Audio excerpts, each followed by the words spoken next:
Hai semuanya. Nah, sekarang kita akan mempelajari tentang penyelenggaraan event di mata kuliah dasar-dasar MAIS. Nah, daripada kita menunggu lama, mari kita langsung pelajari.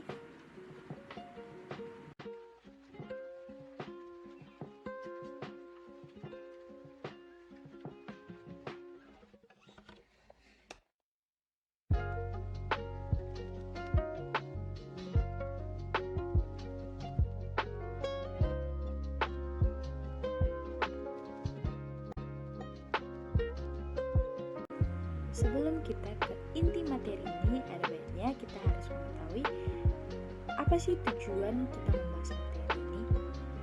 Nah, dalam mengelola suatu kegiatan, tentunya diperlukan strategi. Penetapan strategi dimulai dengan perencanaan sehingga penyelenggaraan event dapat berjalan sesuai harapan. Tahapan awal dalam mengelola event setelah penetapan tujuan adalah mencari tempat diselenggarakannya event sesuai dengan tema event, bekerja sama dengan penyedia jasa, akomodasi, transportasi, serta layanan jasa lainnya. Nah, suksesnya event ini akan terlihat pada saat event berlangsung.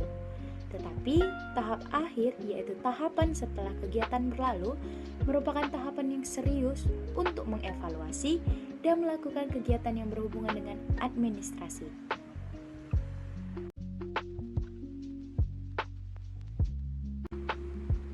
Yang pertama, kita harus membangun konsep program, struktur, dan waktu. Nah, konsep ini mengandung 5W1H, yaitu yang pertama, informasi atau riset apa yang dibutuhkan untuk terselenggaranya kegiatan tersebut. Nah, pencarian informasi tentang pertemuan yang akan diselenggarakan akan sangat membantu terlaksananya kegiatan tersebut dengan baik.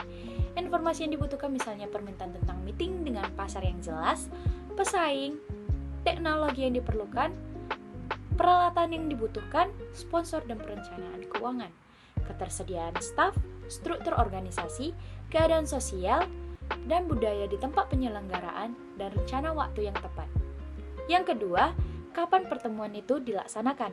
Sangat penting untuk menetapkan event meeting sejak awal, karena berhubungan dengan banyak pihak yang terlibat dalam penyelenggaraan.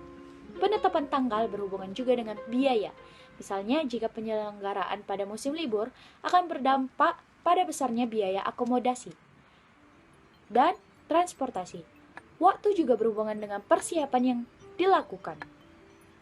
Untuk meeting yang bersifat lokal, mungkin hanya membutuhkan waktu 4-6 bulan.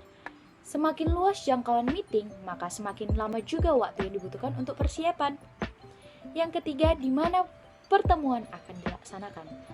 Tempat pertemuan dapat menjadi daya tarik bagi peserta meeting. Pemilihan lokasi harus diperhatikan dari transportasi menuju ke tempat tersebut. Akomodasi dan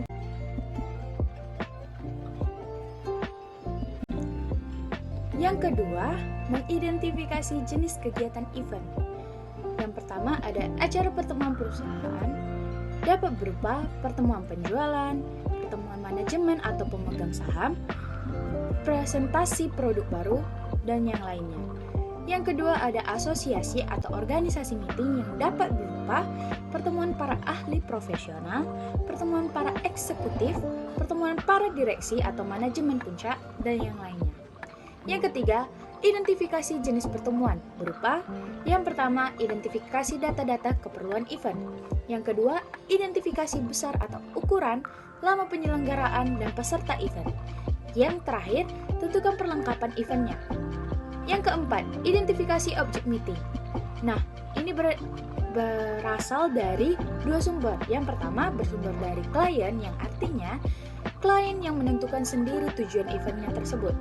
Yang kedua, bersumber dari organizer, planner, atau creator, di mana dalam hal ini, jika mereka sendiri yang menetapkan event objektifnya.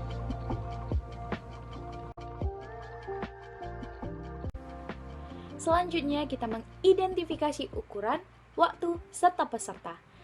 Dalam perencanaan, penyelenggaraan meeting harus diketahui secara pasti besar dan kecilnya suatu pertemuan atau meeting yang akan dilaksanakan. Karena dari situ kita akan mengetahui besar kecil peserta meeting akan membantu perencanaan atau penyelenggaraan dalam merancang dan menentukan proses pelaksanaannya. Nah, kalau durasi berkaitan dengan masalah waktu, yaitu rentang waktu pelaksanaan meeting yang dimana biasanya asosiasi meeting berlangsung selama 5-7 hari. Sedangkan company atau corporate meeting berkisar 1-5 hari. Berkaitan dengan durasi ini, maka pihak penyelenggara harus menyesuaikan dan merancang program acara yang sesuai dengan event tersebut. Nah, kemudian ada peserta. Nah, peserta merupakan suatu pertemuan yang harus dipertimbangkan. Jika pertemuan dihadiri oleh peserta VVIP atau VIP, diperlukan persiapan ekstra hati-hati dan komprehensif karena menyangkut martabat dari suatu peserta meeting. Leveling atau derajat attendance perlu diketahui agar kita dapat merancang proses penyelenggaraan meeting lebih lanjut.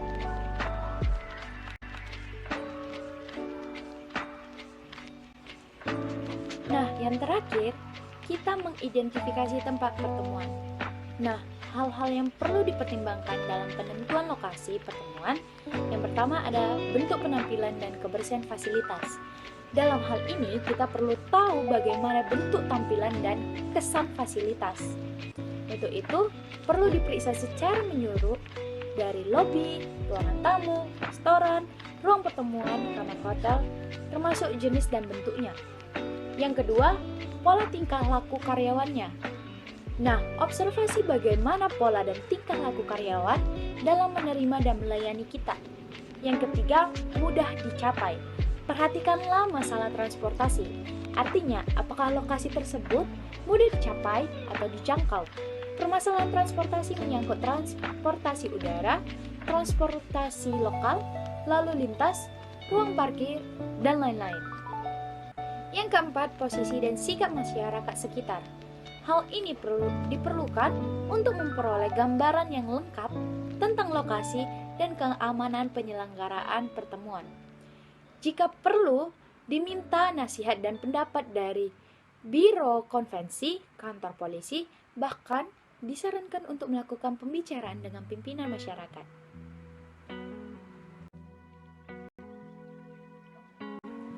Agar kita mudah memahaminya, kalian bisa lihat diagram ini.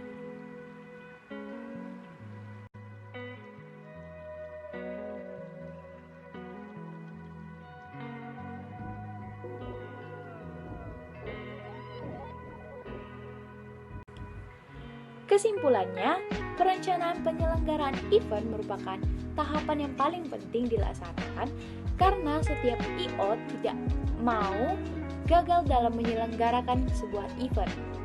Tahap perencanaan event dan bekerja sama dengan penyedia jasa yang diperlukan. Keseluruhan kegiatan operasional, keuangan, dan pemasaran merupakan kegiatan yang memiliki tujuan yang sama, yaitu suksesnya penyelenggaraan event. Oke, demikian presentasi saya mengenai penyelenggaraan event.